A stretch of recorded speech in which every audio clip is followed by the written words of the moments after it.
सुना बजार रे बड़ धरणर विस्फोरण आकाश छुआ हेला सुना दर विश्व बजार रो प्रभाव रे घरोई मार्केट रे महंगा हेला सुना डॉलर दुर्बल हेबारु सुना प्रति बढ़ुची निवेशकंक भरोसा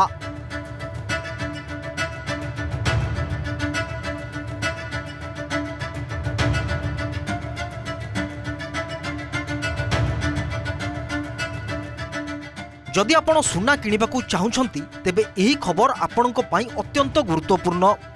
आज सुना बजार रे बड़ धरणर विस्फोरण देखिबाकू मिलिछि।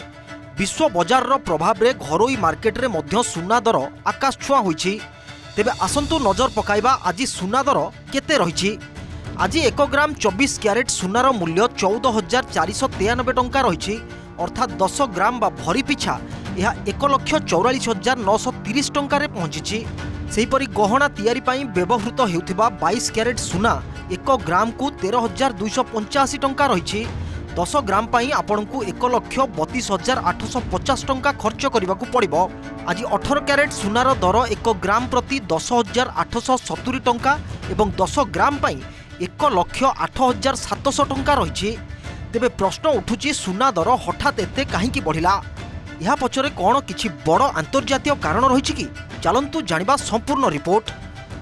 अंतर्जातीय स्तर रे स्पॉट गोल्ड प्राय 1.4% वृद्धि पाई प्रति आउंस 4,110.56 रे पहुंची।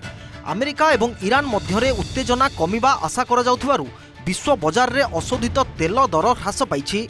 यह द्वारा मुद्रास्फीति चिंता किछि मात्रा रे कमिछि जहा सुना बजार को बूस्ट दैछि। अंतर्जातीय बजार रे अमेरिकीय डॉलर सामान्य दुर्बल होइछि। डॉलर सस्ता हेबा जोगु निवेशक माने सुना किणिबाकू अधिक सुरक्षित मनुछंती जहा द्वारा गोल्ड फ्यूचर्स प्राय 1% वृद्धि पाइछि।